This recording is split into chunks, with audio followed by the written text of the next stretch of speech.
Super. BS.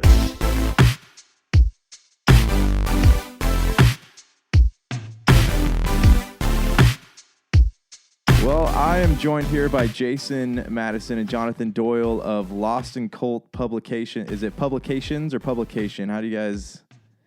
Publishing, that's fine. Publishing, okay.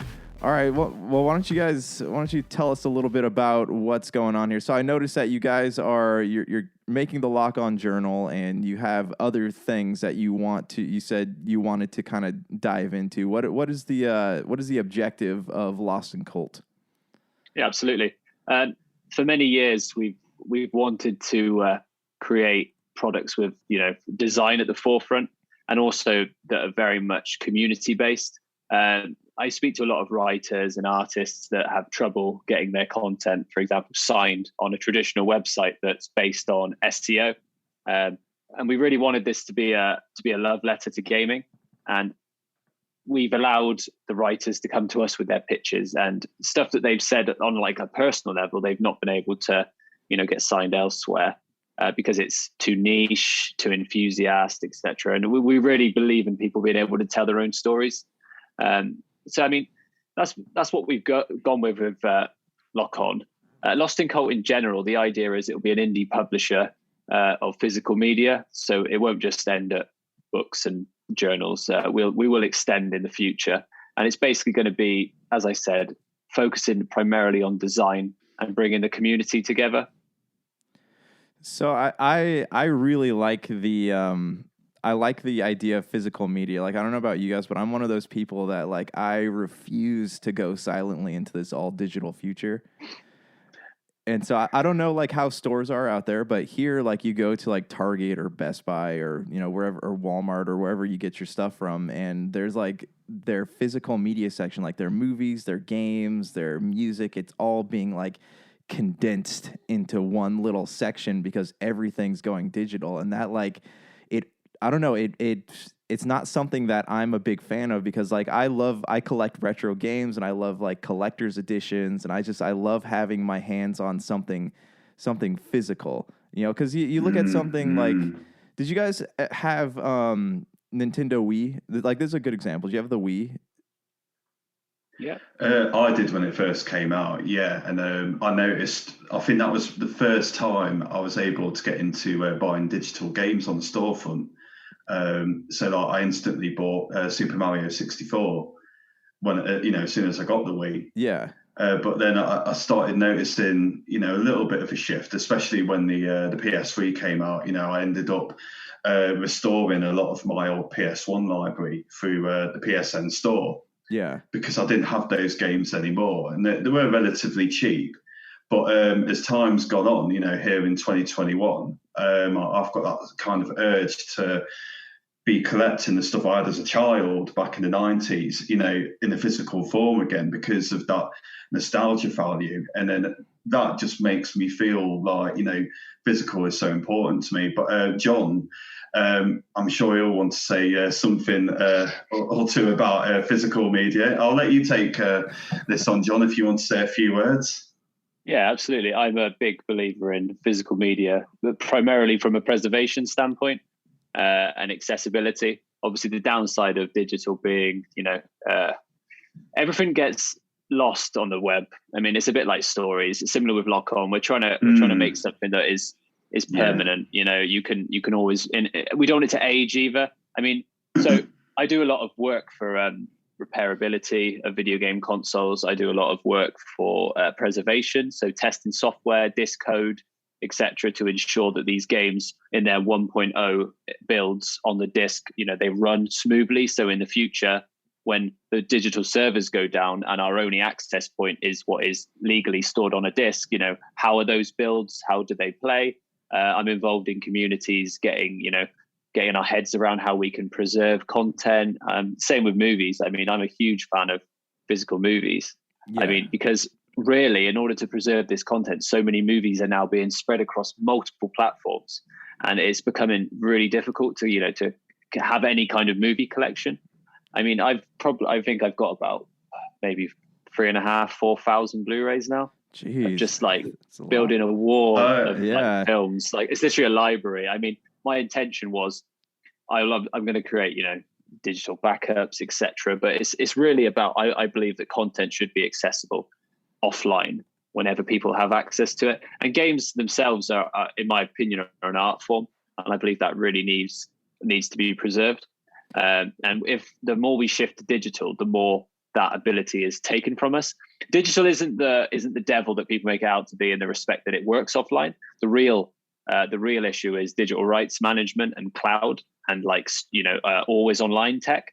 That's what will damn video game preservation. We've seen so many video games now that have come out, and their single player campaigns have been linked to servers. So when they pull the server, the game goes with it. I mean, and that game is now, all the work that went into it, all the stories, everything is now gone forever. I mean, can you imagine all those retro games you just mentioned? Imagine if you could no longer play any of those because they were linked to servers. Yeah. I mean, that idea is, deeply terrifying to me. And that's why I've worked with so many different people to try and ensure this content is accessible globally. I mean, you said that you can see the sections are being reduced in stores. Yeah. And the reason for that is a lot of consumers have now switched their buying behavior to online. In the UK, for example, 71% of physical games sold in 2020 were online. Now, you could say that was driven by, recent events, but I believe personally, just consumer habits are trending to be more enthusiastic and be more online. People, physical movies have been in a bad way for quite some time. I mean, they've been in decline, and obviously with recent events, there's been no new releases. So stores, like you said, like Target, are obviously reducing their bays to accommodate product lines that have more income in stock and better sales. But if you look at the actual physical games market, there's this perception it's dying, but it's actually worth $15 billion, which is 15 times the size of vinyl. That's 3 times the size of the global physical music market. In 2020, physical game sales grew year on year.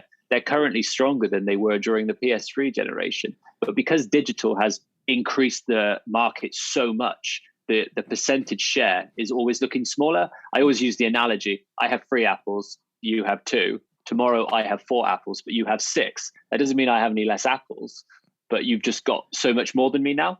So physical games, I don't perceive them as dying. I don't believe physical media is dying. All I believe is it's becoming more about collectors, enthusiasts. And as a result of that, you kind of take a quality first approach. I mean, if the music industry or the book industry hadn't had its battle with digital, we wouldn't see stuff like self-publishing anymore. I mean, it used to be a case that if you wanted to publish a journal like we are, you would have to go through publishers. They would have demands. They would want to print 10,000 copies, and it was inaccessible. Kindle's nearly eradicated the publishing market. And because books then came back stronger for enthusiasts, now people are able to self-publish like we are. I mean, if it wasn't for that digitization, enthusiasts' books wouldn't exist. So I feel like there's a balance. I feel like you have to have both to make the industry as accessible as possible. But I feel like any kind of industry that wants to force one model, I don't believe that's good for consumers or good for accessibility of content.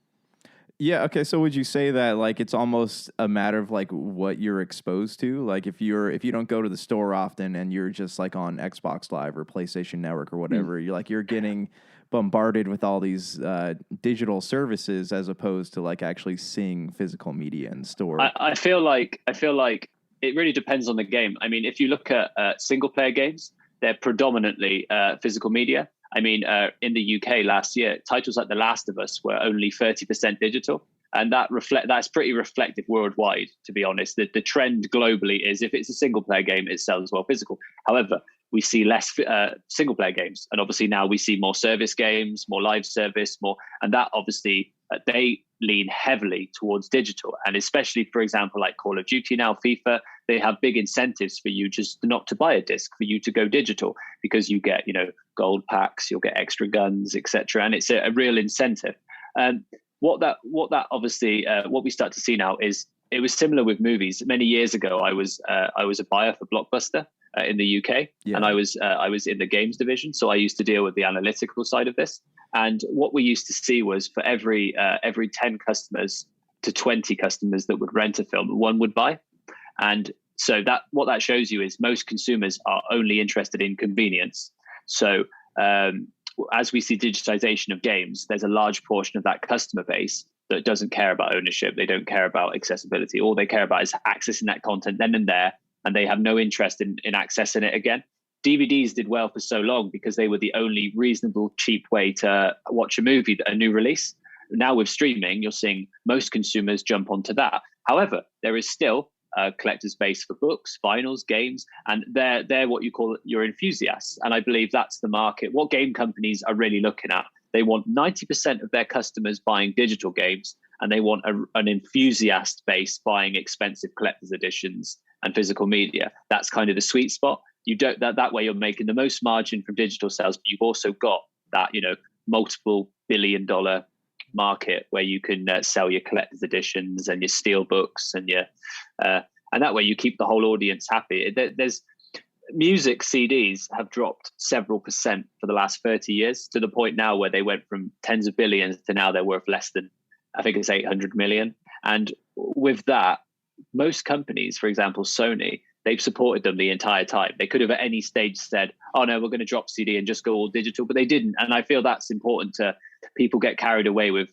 evil company, blah, blah, blah, when actually most of these companies wouldn't want to shut out a revenue opportunity unless it was pointless, if that makes sense. The only time I would see that would be an example like Stadia, something disruptive to the market that comes in that tries to shift the market.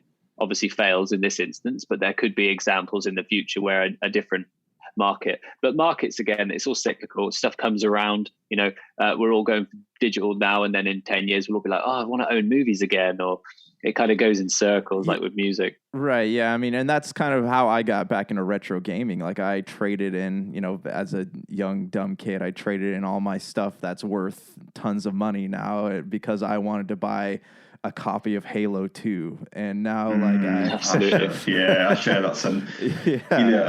I share that sentiment. I remember getting rid of my complete PAL Dreamcast collection to get the Xbox and GameCube when they came out.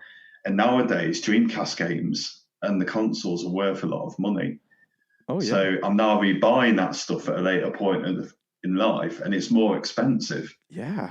It's insane. Yeah. I mean, did you? So I bought a copy of Brave Fencer Musashi on PlayStation 1, and I remember I bought the game for $20, and then I ended up paying $75 on eBay just to get it back.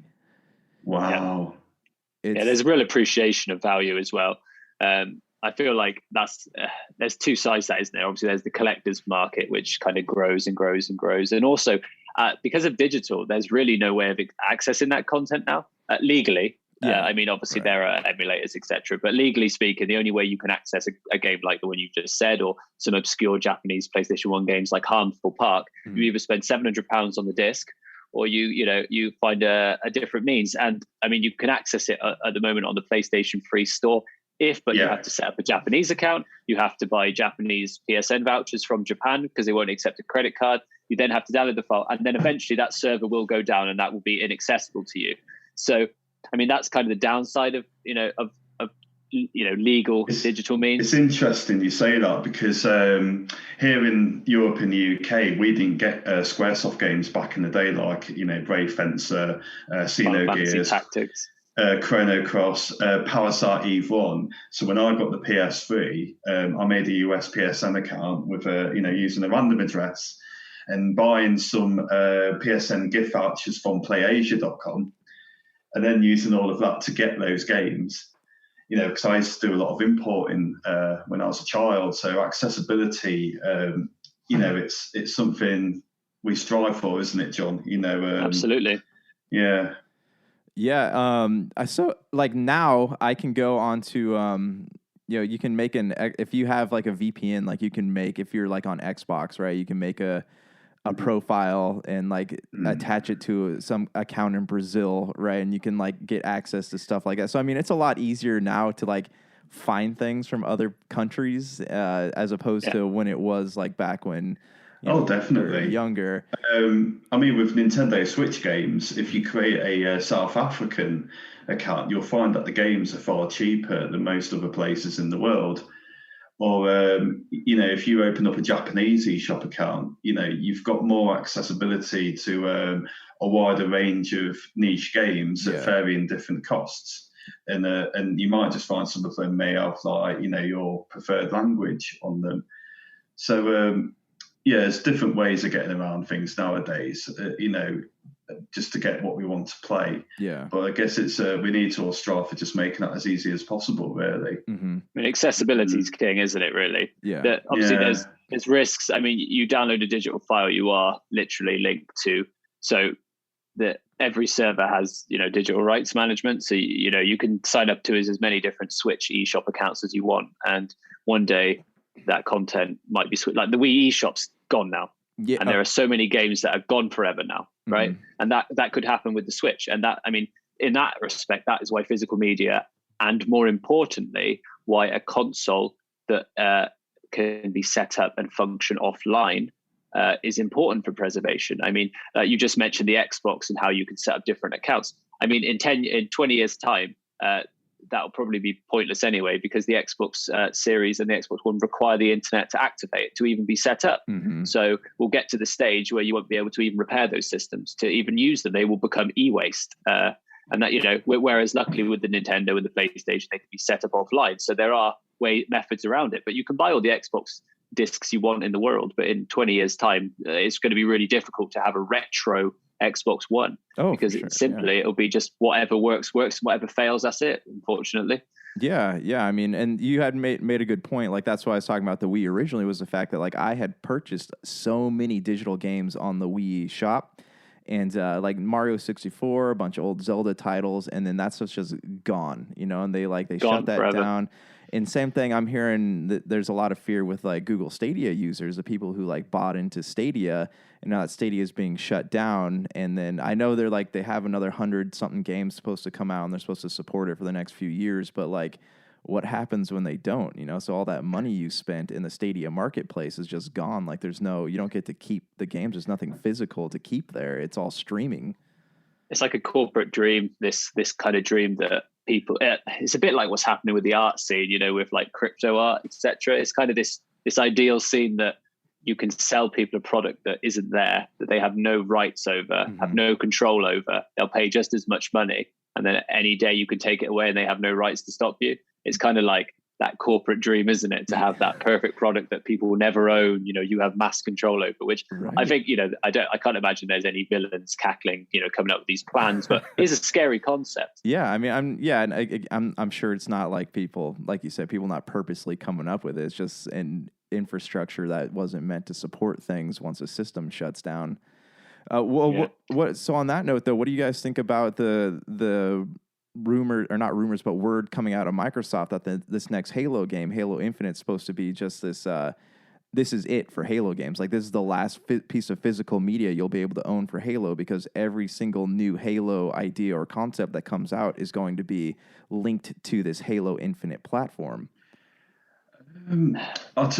So with Microsoft, John will be able to elaborate further on this after I've said my piece, but so with Microsoft, their trajectory at the moment is Game Pass, and all things will lead to Game Pass. I have a suspicion that the Xbox Series consoles may be their last, and that what they're doing at the moment is shifting everything to a services platform and operation.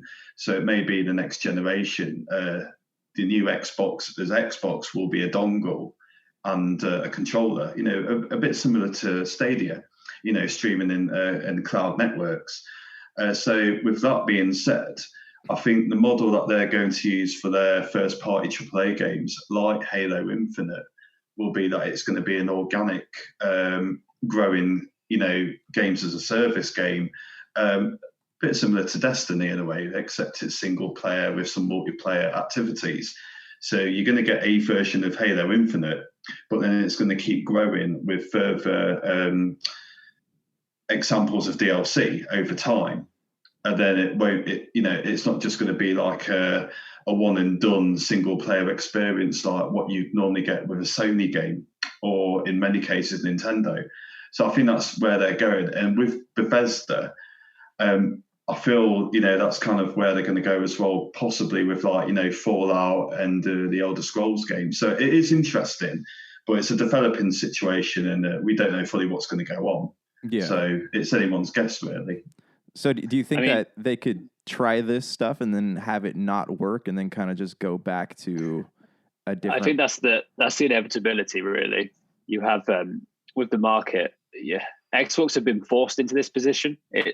People forget that like the Xbox One generation was really, really bad for business, and their software sales absolutely tanked. They were unable to sign a single player game that sold, reasonably well, and they've kind of had to shift their entire business model forcefully. I mean, I can't imagine any company in the world wouldn't want, upfront AAA sales in the millions and then people to subscribe to their subscription services. I feel like Microsoft's hand was forced more so, and I also feel like their want to get into the cloud space is obviously being led primarily by Microsoft itself more so than Xbox. I mean, Microsoft wants to shift to a cloud model. However, I believe cloud itself is purely additive. I don't see it as a consumptive means of content, which they obviously do, but the data shows it's not. And the data shows any consumptive behavior right now has failed miserably. So I feel like even if they wanted the next console to be a dongle, I don't think feasibly they'll have the audience reach to make it so. And there's so many other factors. Half the world has poor infrastructure, little to no internet accessibility, and the other half that does have internet has data caps. There's so many reasons why you really need to play this as it comes along. I mean, there is a small chance that they could come out, everyone will buy it, all of their console customers will be like, oh, we don't need this anymore. And that's kind of where this price desensitization comes in. So like PlayStation, Nintendo, they base their businesses about slow saturation of IP. You release a game, you get high upfront sales, then slowly over time you reduce its proposition value, and then at the very end of you put it on a service or you discount it heavily. Nintendo, again, they just don't do the discounting. They kind of vault their content. Xbox, what they're doing is they're trying to saturate the content immediately so that it will keep you subscribed to the subscription.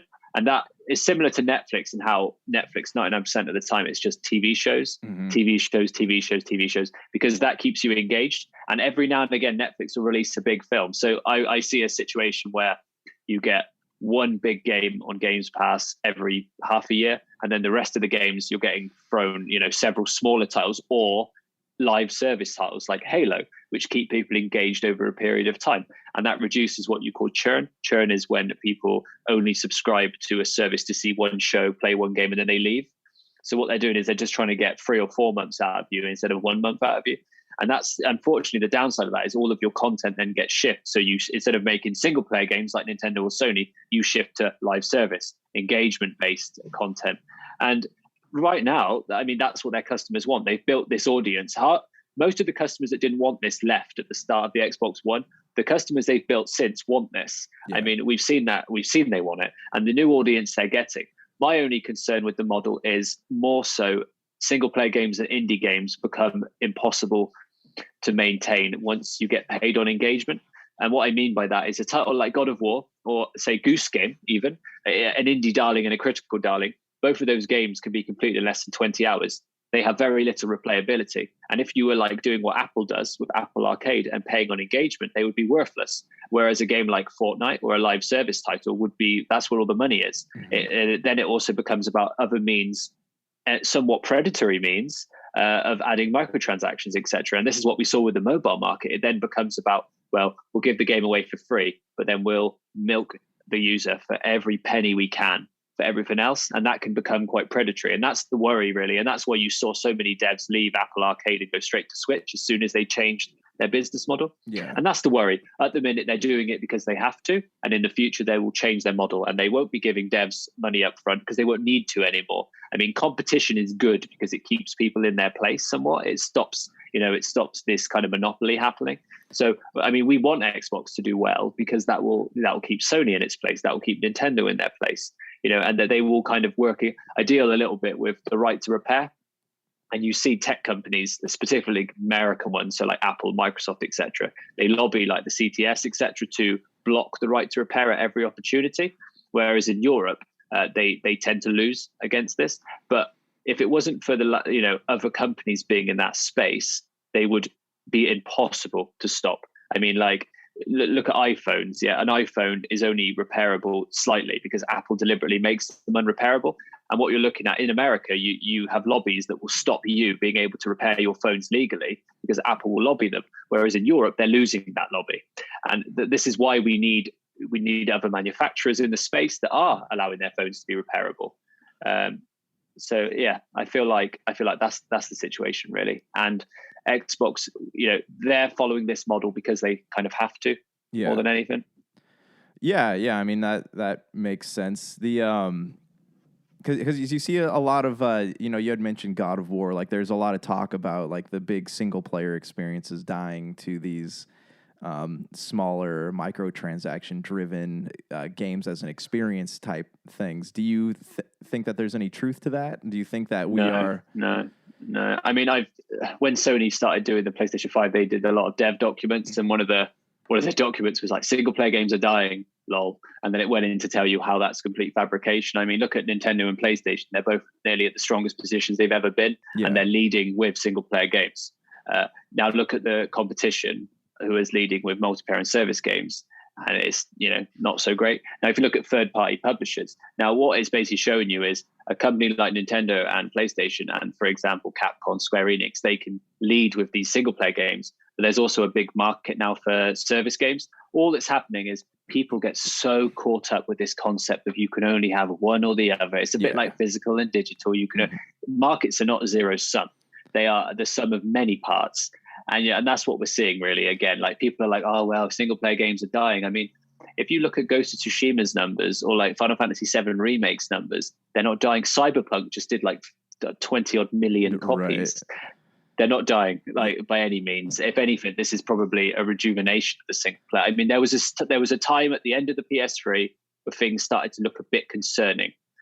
And then the PlayStation 4 did really well. The Nintendo Switch has done really well. And they've kind of shown that was really nonsense, that kind of perception that they're dying. I feel like indie gaming is also really growing the single player market. There's a lot less single player games now. That's because budgets have risen. However, the ones we are getting, they're very quality focused. So I feel there's always going to be room in the industry for single player games. Now, from a preservation standpoint, we just need to keep pushing for those games to be available offline. I mean, recently, PlayStation released Horizon on PC, as I'm sure you'll be aware, and they released it on GOG with no DRM, which is fantastic. So that's what I want to see. If you are going into this future, we need to make sure content is accessible. Cyberpunk, again, you can get it DRM free, but then you see other companies like Tony Hawk's Pro Skater 1 and 2 has been released on Steam, or actually no, Epic Game Store, and it has an online activation DRM, which means it's going to be a nightmare to preserve. So, I mean, that kind of stuff boils my blood, that like you make these fantastic stories. Well, okay. So, I mean, we'll get back to Lost and Colt here in a second, but like, what do you think the purpose of that is? So what do you think the purpose of having a game where you have to be all online is? Cause like, I've seen that too. Like I'm out in Texas and we just had I don't know if you guys saw on the news, like the ice apocalypse like hit us. Yeah, I saw. We were fortunate enough to still have electricity. So I was like playing games while everyone else around me, it was all out of power and their water's turned off and all that. So I was on Games Pass though, trying to play stuff or even just playing something on a disc, like Assassin's Creed Valhalla. And as soon as the internet's gone, I can't even turn it on anymore. Yeah, it varies per system. I mean, from our tests we do on the PlayStation, provided when you put a disc in a PlayStation system or you put a cartridge in a Nintendo Switch, it is not regulated in any way by the internet. And PlayStation, Nintendo actually they don't want external DRM in their games, if that makes sense. Yeah. So they will they have their own basically, and that's why you see, for example, Call of Duty on PlayStation and Xbox can be played offline, whereas on PC it has to be connected constantly. Mm-hmm. The companies will say it's for piracy means, but piracy is such a non-issue now versus what it used to be. Yeah. I mean, piracy is the reason we have stupid laws like you have a law in America that you can't replace disk drives because of like tamper chips and stuff, but that's not been a thing for like 10 years, and now you can't repair your own disk drives because of this ridiculous law that someone set 20 years ago. And I feel like that's kind of what PC manufacturers are kind of up against. There's all this digital rights management, and they believe it's to control the flow of piracy, but I feel like all it really does is hurts the consumer themselves. I mean, what benefit did you get when your internet went down and you couldn't play your single player game that you paid money for? I mean, absolutely none. Nothing. And it's a bit like a week ago, Xbox Live went down. And if you didn't have your console set as your home system, you couldn't set an Xbox up. You couldn't play new games. You couldn't play anything on your Games Pass. It became useless. And this is why people kind of, I hear the argument a lot, well, just get better internet, but that's not the point. At any time the internet can become inaccessible, there are whole countries with like terrible infrastructure and etc. And linking offline content to the internet just seems bizarre, and it's damning to preservation. I mean, Diablo 3, if it wasn't for the console versions, that game will one day be unplayable. It'll be gone forever because it pulls assets from the servers. I mean, I don't think most people know this, if that makes sense. They don't know this stuff exists, so they don't really care. And it's only when you present them with it that they're like, oh yeah. You know, if you tell them what's your favorite game, oh, by the way, there's a possibility in the future we'll be in a system that will never let you play that game again. And suddenly people start to care a bit more. You have to explain it very simply to people because, you know, the argument, oh, just get better internet. And then we explain, well, actually, it doesn't matter if you get better internet. I've got fantastic internet, you know, and then they're like, oh, actually, yeah, I'll never be able to play that game again. You know, what's your favorite game? Halo 2. Well, imagine you could never play Halo 2 again. That's the possibility you could be facing. And that tends to make people come around a bit more, I feel. Yeah, well, I mean, because like I got 2 kids, and like I want to be able to like show them all the stuff that like I grew up with, and you know, absolutely, my biggest, I understand that. Yeah, and like my biggest fear is that, I mean, that's why I'm like going around trying to collect all these retro games, but like my biggest fear is like I won't be able to show them some of like the modern gen stuff when they grow older and they're more into video games. Yeah, I mean, it's a challenge, but we're trying our hardest. I mean. Every time a game comes out with this ridiculous DRM, we try and push back against it, etc. And trouble is, you're against giants like Activision. I mean, like Crash Bandicoot 4 is coming on console, it's DRM free. On PC, it's coming to Battle.net.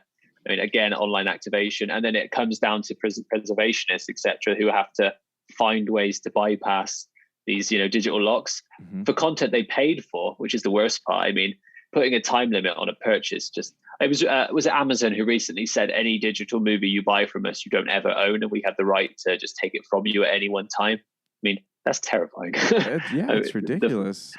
Because especially if you drop there, and you know there are movies like, for example, there's kind of an out there one, but Three Ninjas, right? A movie way back when. That's one of my favorite kids. Right. Oh my god! That never came out on DVD in the UK. I imported that one from America. And even in America, like I'm at the point where I'm like, I'm gonna show my kids this movie, and I can't do it because the DVD copies just don't exist anymore. You can go on eBay and buy like the trilogy for like $300, but why am I gonna pay that much for a movie it's a classic, but it's not that great, you know? So like, why am I gonna pay $300 for it? And so I go on to Amazon and like I can pay $19.99 to buy it, but then there's no guarantee that that's ever just gonna like vanish. These big tech companies, they shut off their services so often. I don't get used to any tech company's products because they always turn them off. They're like, oh, well, we promise you're going to keep these ebooks forever. And then they're like, oh, by the way, we're shutting down and you're going to lose all your ebooks. Sorry about that. And you're like, oh, okay, brilliant. Well, I just spent £400 on comics, you know, and you're taking them away from me. And right. I feel like I don't want to invest in anything on digital platforms unless it's a rental. I mean, that's probably why Xbox are leaning towards Games Pass, because it is basically a rental service. Yeah. And they're still provided they still offer games for sale that work offline, we shouldn't really care.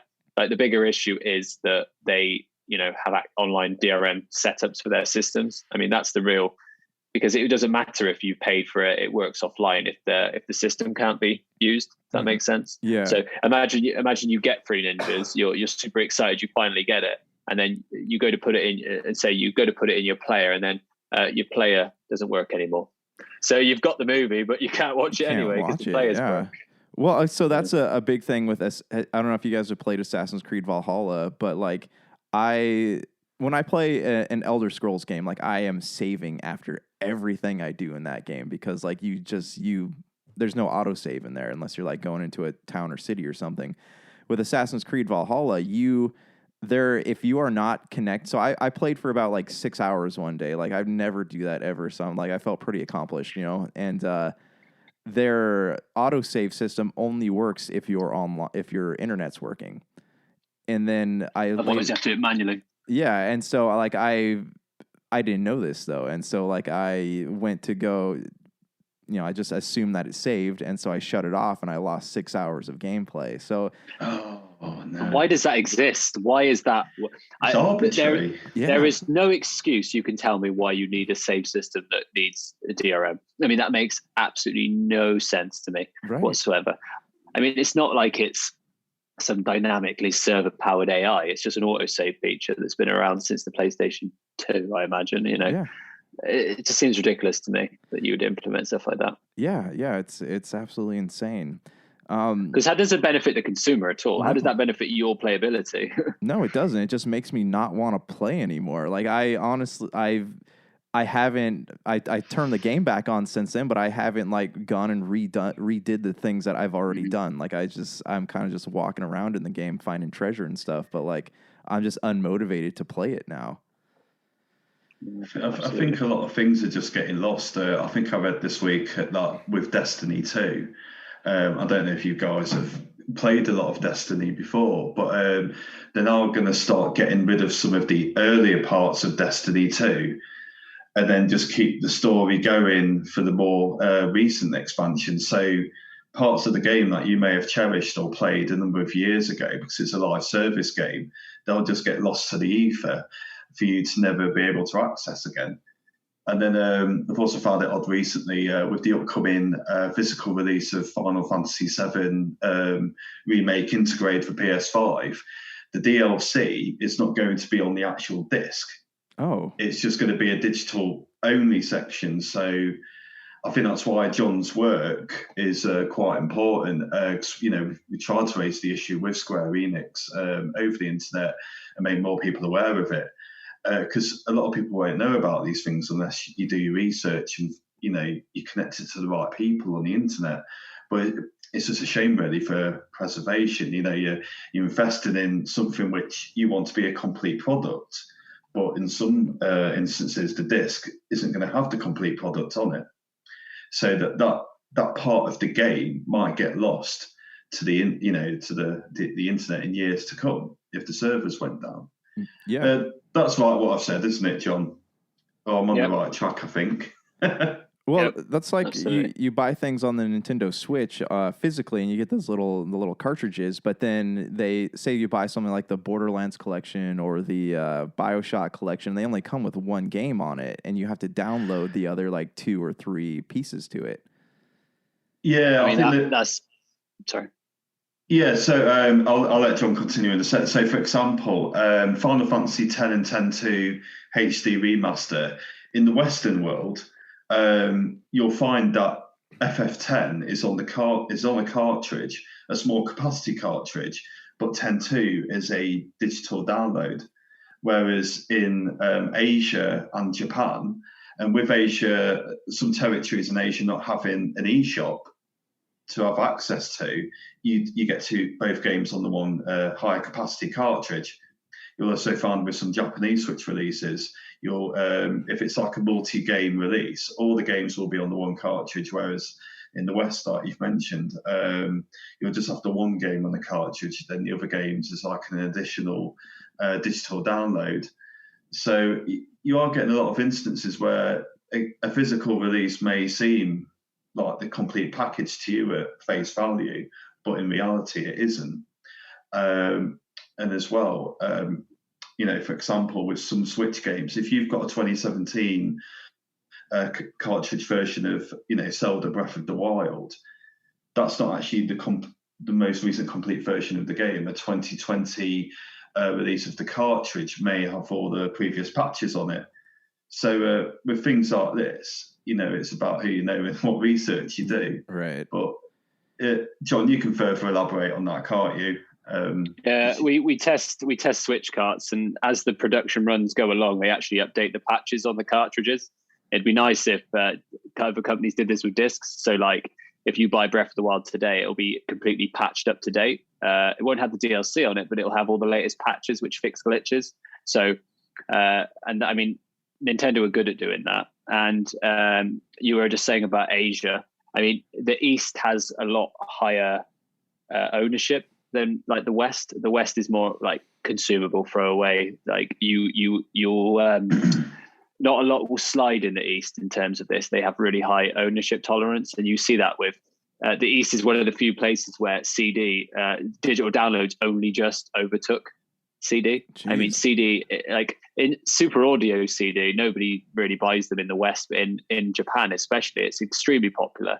And physical media in Japan is the dominant sale. I mean, any game that sells, you're looking at 70-80% of it is physical media, guaranteed, no matter what the title is. It's usually so. Asia has really high ownership. They also obviously so that means they have high enthusiasts as well. But anyone that buys stuff in Japan, books sell really well in Japan. Movies are expensive because of licensing, but they do have real strong enthusiasts. But especially games and books, I mean, there's real high attachment. And music, like there's record stores everywhere in Japan. CDs, super audio CDs. Most of these companies like Sony, Pioneer, Panasonic, Technics, they're only making this stuff for the Japanese market, and bringing it over to the West is like oh, you can have this as well kind of thing. I mean, nobody in the West really, Asia's huge for it. And finally, the only thing you need to bear in mind is two things. First of all, Nintendo, they don't really care about publishing outside of first party and second party. And when I say second party, I mean games that they have marketed. So The Witcher 3, Monster Hunter Rise, Skyrim, they're complete on cart because Nintendo has been involved in some way of the publishing aspect of it. Other games like Borderlands, they don't really care. They kind of just let publishers do whatever they want. And that's why we have this problem with incomplete builds. You will never see a Nintendo marketed game not complete. You will never see a Nintendo first party game not complete. Because if you look at the actual Switch sales, I mean, let's go by their latest financials. Their latest financials show 80% of Switch games that sell are physical. Yeah. Digital sales only represent 20%. Okay. That is tiny. And of that, the vast majority are first party games. And that is why Nintendo doesn't really care how Borderlands ships. All they care about is how Mario ships. And like you have great companies like Limited Run Games and IM8-bit, and they're shipping these products complete, etc. And they're bringing these indie games to the forefront. But what you have to bear in mind is Nintendo of Europe, for example, I know that recently they've started an initiative where they're telling companies that weren't going to release a physical product, that we're going to do digital only. They're actually saying to them, instead of going digital only, why don't you also release a code in a box? Because you will have better exposure than you would on the eShop, because all of our game sales are physical. So your best bet is to have an empty plastic case on a shelf rather than put it just on the store. I mean, that's concerning in its own right because of obviously the amount of environmental waste being produced. Yeah. And secondly, Switch cartridges are really expensive. So the smallest Switch carts cost several times more than a PS4 disc and even like a couple of times more than a PS5 game. And I mean, that's 8 gigabyte versus 200 gigabyte. So the costing as well is considerably higher with cartridges versus disc-based media. So that is obviously another reason why they would rather just put one game on the cheapest cart possible rather than give you a 16, 32 gigabyte cart, which would cost them a lot more because of the margins. What they should do is they should say, right, we're going to do a couple of versions. We're going to do digital only. We're going to do a cardboard code, and we're going to do a complete edition. The complete edition will be all on cartridge. It's going to cost 20 quid more than the digital, and we're only going to make a couple of thousand copies for collectors. That's what they should do instead of this kind of half-assed, let's just scrap all of that. Let's just do one, that's just a code in a box or half a game on a cartridge. They should really give us more options. I mean, because half the people out there all the collectors, they want a complete game on cartridge. So, I mean, they shouldn't cut corners. They should just give you all digital or, like a complete product, really. Yeah, I mean, and you see a lot of like the JRPGs that come out on Switch are like that. You can buy like the limited run physical edition of it, or you can just pay the digital version of it on the Switch marketplace. I feel that's healthier for the industry. I mean, giving people the options. You're starting to see it with PS5 titles that they'll release the digital game a couple of months before the physical. and that's fine. I mean, the people that want physical are just they will buy it anyway. Oh, so yeah. I mean, I would rather wait for a patched version than I would buy it day one and it not run, or be such a poor build that it's unplayable. Especially, I mean, you retro game, right? So the feeling. You just want it to play, right? Right. And we don't want a situation where in the future the only possible copy you have of, say, Days Gone runs at 4 frames a second. I mean, that's terrifying. That's terrifying. Yeah. So, I mean, would you say that with Lost and Cult, like that, one of the ideas of it is to help with preservation of video games? Absolutely. And things like that? That was the main focus initially. I mean, the company incepted, I was thinking about doing this way back many years ago, and it was going to be an outlet for the UK to have access to physical media products from around the world. And then obviously I got involved in magazines. So I felt like, oh, well, we've got a voice here. We can actually, I got involved more with preservation. And I thought, let's bring people in, like-minded people that have stories to tell. We can preserve the content. We can also, release a nice, I'm a designer. So like, I really want to do a real design focused, something that's beautiful, something that's like a combination between a book and an art book, and it has all these great stories inside. It won't be like a magazine with like top 10s and all this kind of stuff. It'll be timeless, personal preferences of why people love games. And Lost in Cult itself, like, because of we had Brexit, I'm sure you've heard of it. Because of Brexit, a lot of American companies and European companies have been completely locked out of England now because of the new VAT system. And we're in conversations with a few partners now to bring their stock to the UK to allow physical customers here to be able to get those products again that have just now been completely cut off to them. Yeah. So we're going to be hopefully an outlet for people that want to access this content. It's just a case of growing, really. So are you guys going to have like a website where people can access like content for free, or is it all going to be locked behind like a subscription wall? So it really depends. Obviously, we're going to retail content itself. So if it's from a different party, so say that there's a book that's only available in America, we're going to try and get that to be in stock here for you. So that at the moment, a few companies I know they've stopped shipping to the UK entirely. So we want to get that stuff in. We'll deal with the VAT, etc., for the customer, so that then the consumer in England can get it. We also do our preservation work, so that's done independently. But in terms of Lock On itself, we offer different methods of content. So you've got digital files for people that don't want to deal with shipping, that consume, they don't want to deal with actually having a physical product, and then we go all the way up to our hardback edition. Which has real nice custom artwork, and the plan for that in the future really is to grow into more of a service model where if you buy a product from us, you get several months worth of content as well as that product. Does that make sense? So you buy a book from us on Kickstarter, and what you'll get is we're hoping to get like some audio content, some video content, some digital images, and you'll be given that over the course of those months until you get the actual product in your door. And then if you choose to come back again, you'll get more content. So it basically keeps you entertained for a period of time. You're not just buying a one book and that's it. We kind of want it to be an experience. Okay, so that was actually going to be my next question here. Are you guys going to eventually get to the point where you're putting out like, I don't know, producing like video content, or is it mostly just going to be articles? I do a little bit of photography, but probably more so it would be, we would do like we are with the tech side of it, where we find content creators that need a voice, and we try and get them, to come aboard, and we try and fund them to do it via us. That's the dream, really, is to get content creators that, haven't had an opportunity to talk about X, Y, Z, and get them into an audience that is interested in that. Mm-hmm. And then we can fund it. I mean, the amount of people that said to us, like some of our writers now have said, like their pitches, they got turned down by so many websites. They got offered to be paid purely in exposure, or artists that have been paid on, we can get you likes, or, and we basically said to our artists, they were like, so what do you want? What would you like? And I'm like, whatever you want. We're giving them complete creative freedom. That's awesome, because I mean a lot of writers out there, like I've being in the freelance space, like I've encountered that too. Like as much as I love video games and I love talking about like mental health stuff related to video games, but like you try to pitch something like that and like, well, we would rather you talk about Marvel, you know, and as much as like I love Marvel films, I'm just so tired of talking about it. So, you know, it's when I hear what you guys are doing, that I think that's really great that you're like allowing these creators and writers to have their own voice in a space where people are so picky about like what they want to publish. We considered doing a website, etc., but like it immediately went away because there's no. We don't want to do adverts, and we don't want to do SEO, and we don't want to have to do clickbait. We really just want to make a product that can tell people a good story. So the most feasible option for us was to do a tangible product that we can incorporate all of it into one place.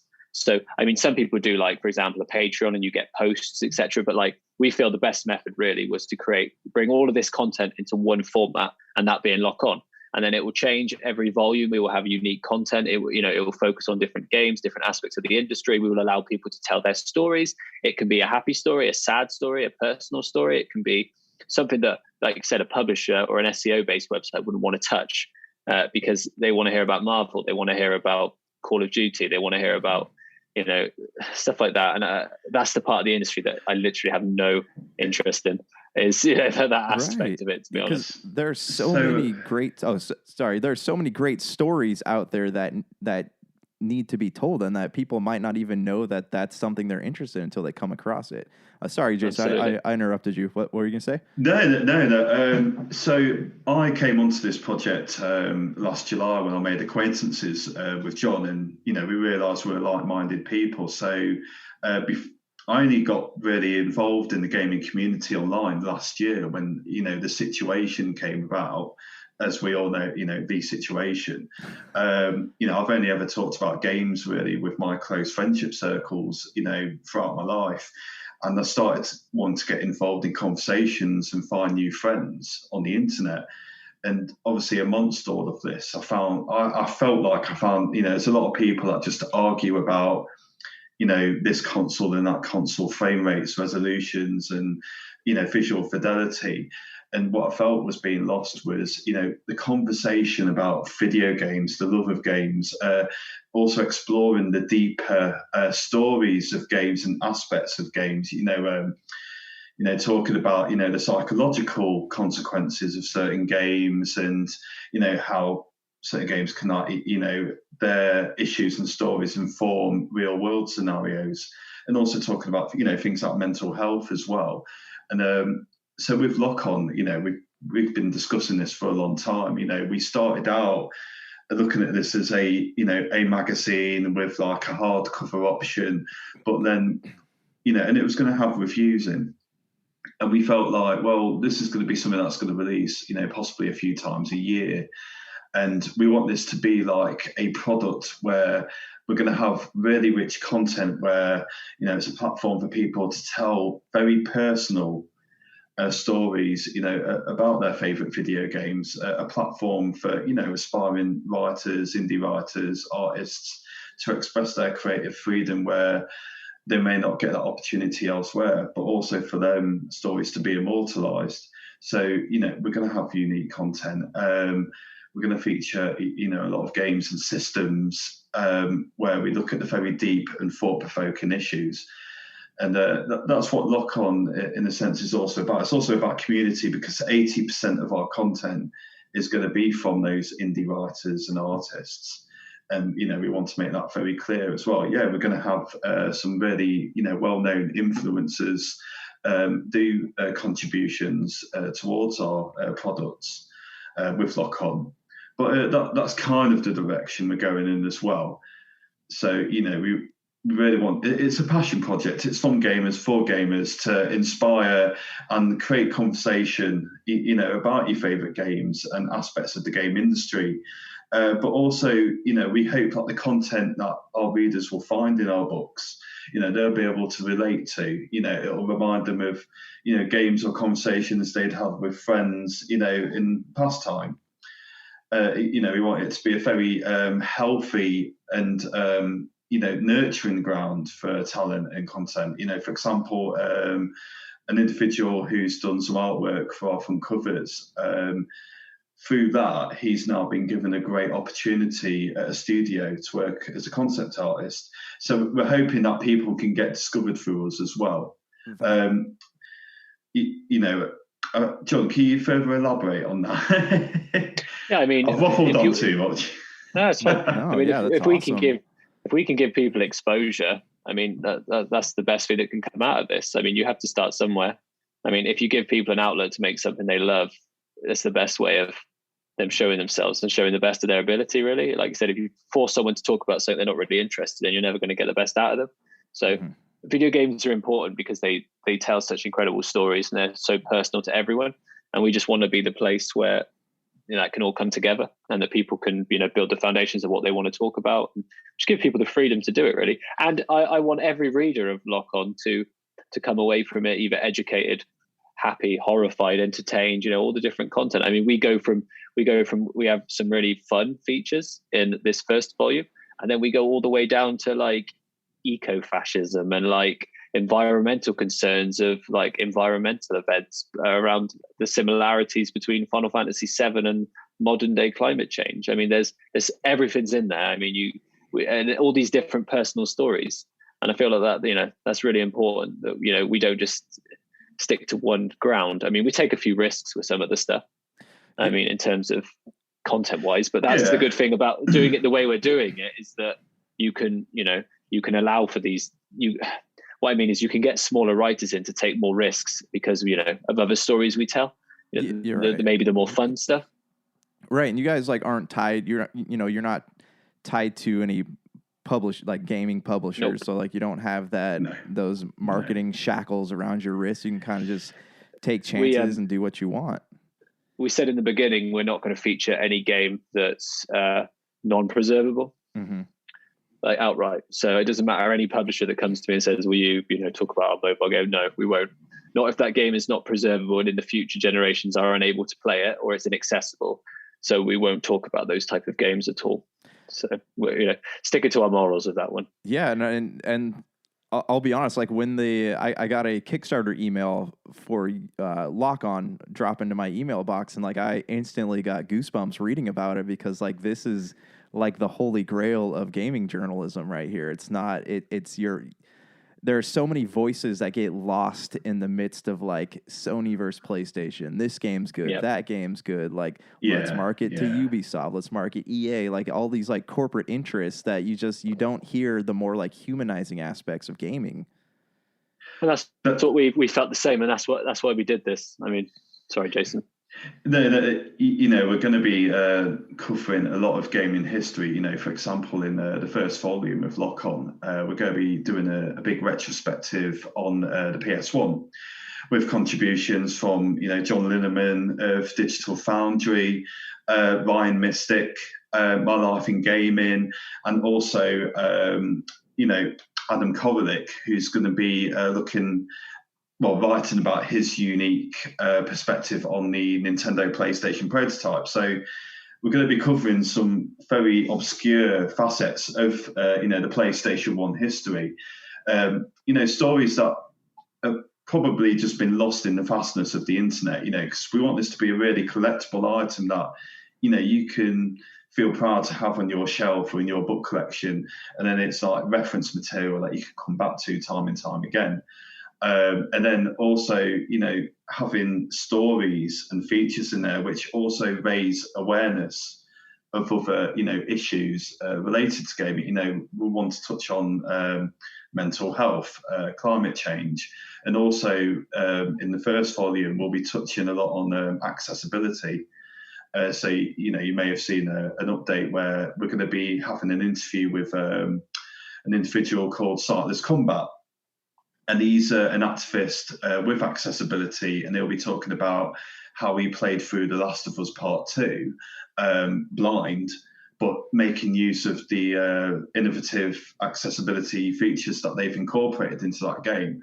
So, it's just about creating awareness and also, how do I put this? A massive sense of community. So, and we've got a few stretch goals in there. So we were going to put reviews into the book which I touched upon earlier. But if we did put reviews into the book, it would kind of, age the product in a way, because we want this to be timeless. So if we can hit some of those stretch goals, we may look at reviews in the future, to go alongside the book as like a little pull-out magazine. Yeah. But we just got to see what happens, basically.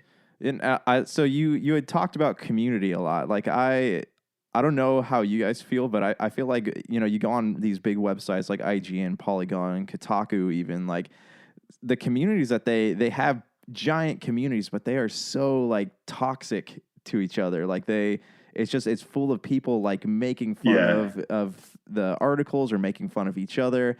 And like with Lock On, I feel like you guys have the potential to really create a community that comes together over healthy interests and healthy ideas to have like really great conversation that doesn't end with somebody like making fun of somebody's mom or, something even more drastic there. I mean, that's the issue with internet anonymity, isn't it? You kind of create these toxic circles of people. And like, I can't imagine half the people that are toxic online even really care about what they're saying. I think, to be honest, it comes down to just being aggressive for the sake of being aggressive. Yeah. I feel like we want to cultivate an audience of people that, is interested in the stories. And I feel like because of what we're doing, it'll be more tailored. Like you can avoid all that toxicity. You can kind of come together with like-minded people. Mm-hmm. Okay, so I got a hot seat question for you guys here in a second, but go for it. So okay, I want to get back to the Kickstarter here in a second, but with Lock On, you have this publishing company you guys have made, and you got Lock On's coming out. Is there any like nervousness in this like era of I guess 2021 cancel culture or whatever you want to call it? Like, is there any nervousness about like printing things? Because I mean, this is a lot of stuff gets like, you'll see it get posted up on the internet, and then the moment that someone says something on it, it's removed and you'll never see it again. Like, is there anything that like makes you guys nervous about creating something like this within this climate? Not really. I mean, it's my, I own the company. Yeah. I'm not anyone's beck and call. Yeah. Then that's good. Nothing, Not I mean, nervous. the product's limited anyway, to the degree that, once it's printed, there'll be a limited production, and then it'll be, that volume will eventually be discontinued, etc. But, so the words will always be in print. That's just how print is. I mean, there's a permanence to it. Yeah. Right. So, yeah. And this is the kind of like, I don't know, this type of publication or this type of journal is I think something that the world needs. Like it's important to have voices like that. I mean, with the journal as well, I work at a university here in the UK, and I'm around academics a lot, and I'm a graphic designer like John, so I have to put together quite a few publications for print sometimes, which are a collective of academic journals. So we have a lot of research going on, and a lot of these, research topics, some are quite controversial. But so with Lock On, we want to tackle hard issues, current issues, current affairs. But at the same time, we're very careful and selective over who we get on board. In terms of a screening process, we're carefully curating who we're going to let write for us and be included in this book, because we just want topics that are from the heart, basically, and we'll tackle those hard issues, but be carefully written and carefully considered, or considerate. So so we thought, let's settle with a journal, because I don't think there really is any gaming journals out there, not that I'm aware of anyway. So we just want this to be an honest product that's going to resonate with anyone who's passionate about video games. You touch upon people on the internet having arguments, and I'd like to think that, many of them, they're just venting off, or that many of them are just, they are passionate about video games, but there is definitely an audience there. And I think once that audience makes itself known, cause we've had many positive feedback comments this week. We're just hoping that we can build a really positive community and create a lot of conversation online, where it's going to be a lot less negative. And if for example, if we were going to do reviews of games, we also want those reviews to be very honest, where the games have been played and scrutinized, to the highest standard. So yeah, we're all about being at a high standard, but at the same time, just creating a very positive community, that just wants to talk about the great aspects of gaming, the love of gaming, basically. I sound like I'm putting my heart on the sleeve here, but that, from the way I'm talking at the moment, I'm just very passionate about this project. It's something I've always wanted to work on, throughout my life. If I was going to go into games journalism, this would be something I'd want to work on, because it's just being about positivity, really. Yeah. No, I mean, and I think that's great, because I mean, that's something that you can even take, like, if you look at a lot of modern publications, especially on the internet, they can have the potential to take very positive things and twist them into, very negative ideas and concepts, sure. And it creates a lot of controversy. So it's nice to have something where, like, creativity is not hindered by the voices that are all over the web. Yeah, at the end of the day, you're never going to be able to please everyone. You're always going to get negative comments from here, there, or everywhere. But at the end of the day, I'm hoping it's more positive than negative. That's the intention. We're not intending to be disruptive or upset anyone. We just want to make a really great product that just basically immortalizes a lot of facets of gaming history and a lot of people's creative and perceptions of video games from different angles and perspectives. So we just got to see where it goes, really. All right. Yeah. I mean, and I saw the email pop into my box, and I got really excited about what you guys have going on, and I'm really excited to see, like, to get my hands on, like, one of the hardback versions of the journal. Like, that is awesome. Like, I growing up, like, I always collected, like, my Game Informer magazines, my Xbox magazine, PlayStation magazine. I still have, like, boxes of them in my closet in there. So this is a really cool concept you guys got going on here. Thank you. Do you guys want to take a minute to talk about the Kickstarter? Yeah, we can do. I mean, it's going reasonably well.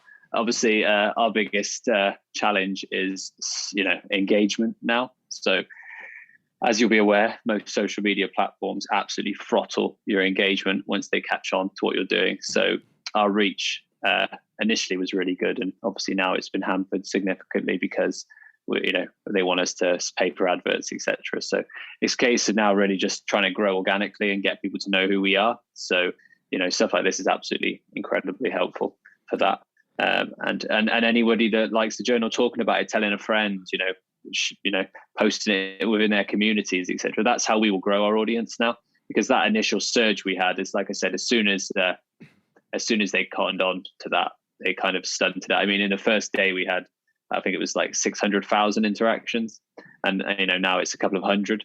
It is what it is. We kind of expected it. We just didn't realize how quickly that would kick in. Yeah. And obviously they noticed the surge, and now every time we do a tweet, we get a pop-up saying you could reach 2,000 more people if you spend 100, and all this kind of thing. So pay for that. Yeah. And most of that, on Facebook, like if you use Facebook marketing, it's you're going out to, like, a lot of it's fake profiles. It's not. Yeah. And they don't even, the adverts aren't tailored. I was looking at the demographics on an advert we did, and it was being sent to, like, completely the wrong people, and it's right. You're paying for that. So to be honest, we would also rather, like, build a community from within. So I know the first product is always the hardest, but then over time our audience will know we're here. They'll be able to come together and they'll know what we're about. So it should be easier. I mean, we're already planning future projects, etc., but we've just hit, I think, 60% now, and that's within the first week. So we're relatively confident now that we're going to be funded, and hopefully we'll be looking at stretch goals. Yeah. So, I mean, because you guys are at, how many more? You had about like 22, 23 more days left? 23 days. Okay. Yeah. And if you guys are... Plenty of time. If you guys are listening, I'm going to post the link to their Kickstarter in the podcast description, so you can click on that and you can give to them. Do you guys want to? What are some of the goals? I mean, some of the rewards that they can get for donating? Absolutely. So we start all the way from just a digital reward where you'll get a wallpaper, and then going up from there, we do a basic edition, which is just purely the soft covered journal. Then we do what we call the standard edition, which is the soft covered journal. Also comes with a couple of art cards and a poster. And that's all custom, unique, bespoke artwork for those. And we're really excited to reveal that as the campaign for us, once we get into production, to start showing people what we've been able to get together. And then you have the hardback. So you would be looking at a hardback custom journal, which is limited edition, only available for the Kickstarter period. You'll also get a unique art card of that one. You'll get your name inside the book. You'll get access to a Discord server where you can actually talk to us about, what writers you'd be interested in us pitching, what games you'd want to hear about, what consoles you want us to talk about. We really want to involve the community. So that'll be part of that aspect as well. And you'll get a digital copy with that one as well. So you can keep your nice, pristine hardback copy on your shelf, and you can read your digital file on your phone whenever you feel like it. Yeah, that's always nice. I wish I buy comic books every once in a while, and I like being able to read. I would love to have a code in the back of the comic book that let me read them on my phone, and so I could just pack them away into the box. We kind of took that from a lot of records now. When you buy the record, they also come with a digital copy. Yeah. So we feel because for us, most of the expenditure here is the content. The production is actually a lot lower than the content itself. So it's quite difficult for us unless we have, mass volume of a retail publisher, which is impossible, really. Yeah. It's really difficult to get that cost lower. So the vast majority of our costs are content. That will be the artist. And we wanted to pay fairly. We say in the Kickstarter, if we couldn't have done that, we just wouldn't bother. We would just not do the project. We're not going to offer somebody, a pittance for their work or offer to pay them an exposure. It's important that people get paid, to talk about this and to pay, to create this artwork. So, that's why our digital tier is our introduction, because we knew that some people wouldn't be able to pay for shipping, etc. So we wanted to create that option. And that's also why, some of the later tiers we've been able to afford to give a digital copy with that away for free as well.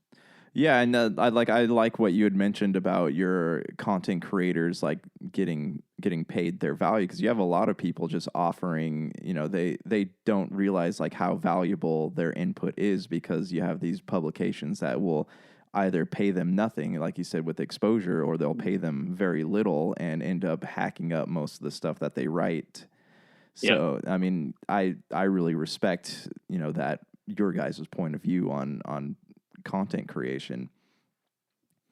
I mean, for the future, we're hoping to, at the moment we're at 155 pages. We're hoping that if we can build this audience, we can grow that slightly more, maybe get more people involved per volume. It really depends on how, we're accepted within the community and how many people get to know we're here. Like I said, I'm already planning volume 2. We've already had some pretty good, and amazing pitches, some artists that we've spoke to. It's going to, we're always looking to surpass ourselves and make each one personally and incredible. Yeah. So, do you feel like you're going to have issues as you set the bar, outdoing the last issue, or do you think that it's? I'd like to. I don't want to, obviously, because all the content is so unique that you can't really, one person's incredible story isn't going to be better than the next person's. But in terms of the actual physical attributes of the journal, I would like to surpass, definitely, in terms of what we can deliver. So adding more pages, looking at different finishes, looking at whatever extras we can include and whatever content we can include. As I said to you before, with this idea that when you buy it, you get the whole experience. These are the ways we want to improve, and by growing our audience, that is the stuff we'll be able to do. Yeah, definitely. And you guys kind of have a publication for the people by the people, and that's something you don't really see a lot of in modern publishing. How many issues a year are you guys planning on putting out? Is it a bi-monthly, or is it No, we would like to ideally in a quarterly if we can, but if the focus demands we do 3 or 2, then we do that. We would rather do 2 or 3 thicker, heavier involvement content than we would rush them out, if that makes sense. Yeah. We're not on a time scale here. So if one year we release a couple, one year we release 4, it really depends how the content comes into place. We're not going to rush anyone. The stories need to organically come to people. We don't want to just start forcing content. Mm-hmm. So as they come, basically. Quality over quantity. Yeah, exactly. Yeah, I mean, oh, sorry, I didn't mean to. No, I didn't mean to. If you ask your question, you're good. No, go for it. So with each volume, you're going to be getting a heavy product which is printed on the highest quality paper, and each article and feature or retrospective that we do, there's always going to be an artist that will do like a complimentary artwork, bespoke artwork to go with that. So you're really getting a healthy mixture of readable content, but also art. So like we've touched upon before, the journal is like a hybrid of magazine, articles, artwork. So it's really going to be like something really precious and valuable to collectors like yourself out there. So yeah, each volume is going to be like jam packed and something really special, and something that's always going to surpass the previous one. We hope anyway. So yeah, just got to see how it goes, basically. Yeah. I mean, and it sounds like you're also like putting out a product like with a PlayStation magazine or whatever it is. Like you read through that and like that's it. Doesn't really have any other rereadable quality to it. But with this, is something that you like you keep mentioning, you can keep going back to it, and it's something that you can enjoy over a longer period of time as opposed to just like a regular magazine. Yeah. Absolutely. Yeah, absolutely. I mean, for example, one of the stories I'm really looking forward to reading in this is the Nintendo PlayStation prototype experience. I mean, for example, I might have a friend who will come around my house and I'll show them this book. And it'll be like, oh, did you ever see that stuff about the Nintendo PlayStation prototype? Oh, no. Oh, have a look at this. So we want those kind of really fascinating stories to be in there, but just ones that you can come back to time and time again as reference material, or those that you want to share with someone who's got even a passing interest in video games. Yeah. I mean, and like if you're a gamer or even not a gamer, like there's a lot of stuff here that could be icebreakers or good conversations to have at the dinner table. Like there's exactly. And because a lot of people don't realize there's a lot more like facets of gaming outside of Xbox, PlayStation, and Nintendo. Yeah, there's so many stories out there. I've gone through forums over the years where I've found, for example, a lot of stories about lost Resident Evil games, or how a Resident Evil game was originally something else, but then became what as today. Devil May Cry, for example, was originally Resident Evil 4. Onimusha was originally a Resident Evil game set in feudal Japan. I mean, one of our contributors, Alex A. Neil, he's releasing a book soon called Itchy Tasty, I think it is. Looking back on the development of Resident Evil games, some of the stories of the development that took place that the general public or even many fans of Resident Evil probably won't be aware of. So we want to kind of get those kind of things in the book as well. Just the stuff that's really obscure and fascinating and discovery type. So. Yeah, it's always going to be stuff exciting to come to when it comes to Lock-On. Yeah, and we'll try and maintain that quality throughout its lifespan. Yeah, a lot of niche history in there. Yes. Yeah. Okay, so I before we close things up here, like I want to ask, what are you guys currently playing right now? Like, what's your jam with video games at this current juncture in time? You go first, Jace. I'll probably play oh God. I tell you, at the moment, I do not get to play games as much as I used to, with having commitments. So on the PS5, I'm trying to wade my way through Demon's Souls still. I'd start it again because I couldn't get past a certain boss fight. And then I play my Switch Lite a lot. So if I'm spending time with my partner, I can play that with her. So I'm playing Grandia at the moment, which I never played as a child. And I regret not playing it as a child because it's a really great JRPG.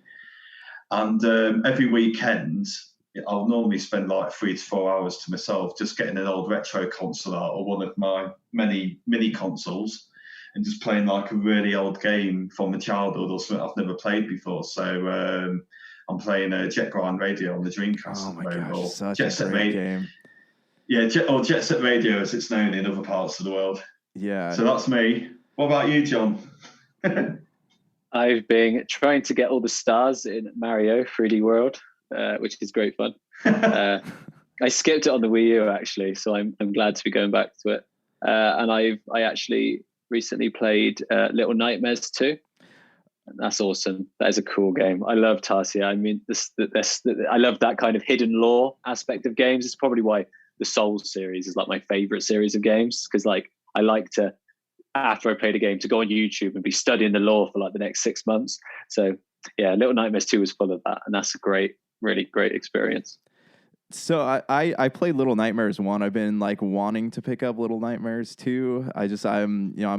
I got a back catalog of games I'm trying to like get through, because I'm one of those people, like I don't like to, like I got a buddy of mine who will just play everything. Like he'll play 10 minutes of something, 10 minutes of something else. Like once I'm like, oh no, I can't. Yeah, that's because I have story OCD. So once I'm like committed to a story, I have to finish it before I'm out. Yeah. So I've never understood that. But Little Nightmares 2 is definitely something that I want to play. Did you guys pick up anything for Mario Day? Like, do they have any sales going on out where you guys are? Yeah, we had the digital sale, but to be honest, I've kind of been getting the Mario stuff as it came out. I bought the Mario 35th anniversary collection, and I've been playing the 3D World. I traded in my Switch Lite, and I bought the red Mario Edition Switch console. Oh, nice. So I've been just been playing Mario. Mario's kind of like my escapism now. I never used to be really big on Nintendo. I was always Sega and PlayStation, and then over the last generation, I've fallen in love with the Switch. And I'm suddenly, as I've got older, I've suddenly latched on to like the simplicity of Mario games and stuff, and you can just switch off. So I like to play a serious game, like I'm dabbling in between, like I said, Little Nightmares 2 or Control on PS5, and then I'm jumping back into Mario just to chill out in between. You can just leave your brain on the door, can't you? And just play that. I wouldn't say that about Mario 64. Because I remember playing that as a kid. I remember playing that as a kid, but I got that. I started playing that last year when the 3D All Stars came out on the Switch, and I didn't give up, but I got absolutely every single star in that game, and there was a lot of stressful nights, I must say. Not going to bed on time and just trying to do all these jumps just to get those stars. 'Cause it's not an easy game in some respects. No, but the game still feels innovative and fresh today. 2020, 21. Yeah. As it did back in 96, 97. Yeah, it's a very timeless game. Like, because I got 3D All Stars as well, and I'm sitting here like showing it to my kids, and like I've got slight Joy-Con drift on my right Joy-Con, so I'm like I'm on that level where you're trying to pick up Bomb and toss them, and I can't do it. So every time I try to go by him, I'm sliding instead of picking him up, and like my kids are going, why can't you do that? I'm like, leave me alone. Yeah, Joy-Con drift's a nightmare. I mean, that needs to be resolved ASAP. Yeah, because the Joy-Cons are crazy expensive. Yeah, the DualSense has the same problem. They're using like really cheap and outdated parts in these devices. Considering how expensive they are, this really needs to be clamped down on. But all they're doing, instead of clamping down on it, they're just changing their terms and conditions so you can't sue them. Yeah, I mean, it'd be nicer if they actually just fixed the problem and made it, more durable parts. Yeah, right. So, okay, so issue 1 of Locked On, when can we expect to be able to get a hold of that? We're hoping to ship by July. We've got a good plan. I mean, we'd like to get out sooner, but we're setting a tentative, in case of Brexit situations or something we're not anticipating happening. Yeah. But most of our content creators are already underway. So it really is just assembly and production for us once we get funded. And like I said, we're already pre-production in volume 2, based on if volume 1 gets sufficiently funded. Yeah, I mean, and like I said, like it's a very beautiful product, and I love what you guys are doing, and this is something that I feel like a lot of people will end up getting behind, and I see a lot of growth for something like this. Yeah, hopefully. I mean, the enthusiast book market is a growing market, so hopefully more and more people find out about us. Yeah. All right. Do you guys have anything else you want to push before we sign off here? Just as I said, keep an eye on our website, www.lostincult.co.uk. and that will be where we announce new products, etc. And on our social channels, which you can find us on Lost in Cult on Twitter, Instagram, and Facebook. Okay, and I will have all those links in the podcast description, so you can just click on those or copy and paste them into your search bars. Jason, it's been fun, man. Thank you for joining us. John. Thank you. Yeah, thank you. I honestly like it. This has been a blast. I'd love to talk to you guys again sometime. If you ever feel like jumping back on the show here. Oh, yeah, yeah, awesome. No worries. It was a pleasure.